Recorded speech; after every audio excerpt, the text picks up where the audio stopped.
Hello everyone, welcome back to my mini blog. তো সকলে কেমন আছো? আশা করি খুব ভালো আছে, আর আমিও খুব ভালো আছি। তো তোমাদের সাথে কিন্তু আবার অনেক দিন পরে ভিডিও শেয়ার করছি।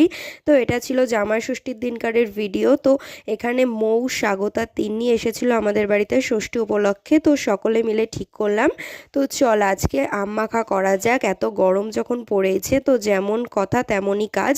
গাছ থেকে কিন্তু পেড়ে নিয়েছি 4খানা আম। তো প্রথমেই কিন্তু আমগুলোকে কেটে ধুয়ে নিয়েছি, আর এখানে স্বাগতা আর মৌ মিলে কিন্তু আমগুলোকে ঘষে নিচ্ছে। তো এটাই যেহেতু সবচাইতে কঠিন কাজ, তো এই দায়িত্বটা আমি ওদের ওপরই ছেড়ে দিয়েছিলাম।